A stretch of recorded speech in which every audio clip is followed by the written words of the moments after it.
manendrikendrika fahatany.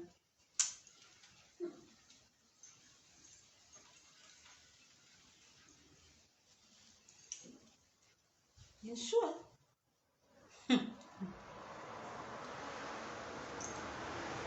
Makorely ampela mampirafy lehilahy zany. Ireto tehinao na maty popopopony iha tsy matoky valera.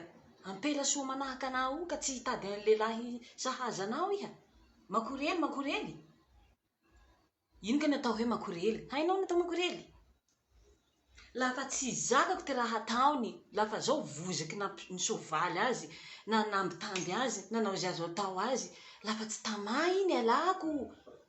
Lafa tsy nety niala ahy nampirafesiko so hitany so hoe haiko raha ataony ahy io, haiko mamaly raha ataony ahy io, olombelo zao fa tsy raha anjely. Ka ampela mampirafy zany makorely, hoy e. Nareo ro mety volanin'olo an'izany fa tsy sory ahy.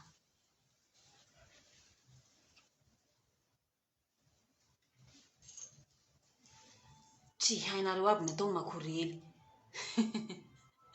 Natao makorely.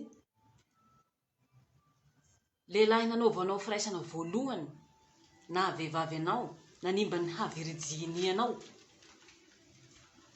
Laha tsy lasa vadinao, de tsy maintsy mifinja amin'ny lehilahy hafa koa iha fa makorely iha zay. Fa laha ny lehilahy nanimba anao voalohany lasa vadinao, de inoako fa tsy makorely iha.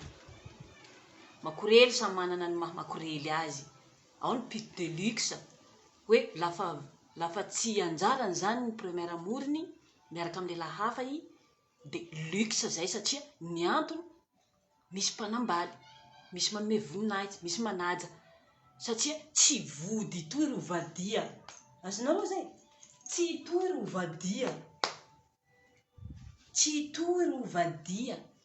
Fa ny fanahy ro maholo. Lehilahy manambaly vody zany, misaina mipepeta. Azonareo zay?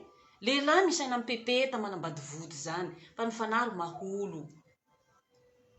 Lafa tsy hainareo natao hoe makorely, mandehana manao formation. Ao ny tonjany amin'ny maha makorely azy, avarotsiny any amin'ny tany Zeombany any amin'ny sisin-dala reny vatany. Fa ny sasany, misy manome voninahitsy, satria ny fanahy ro maholo.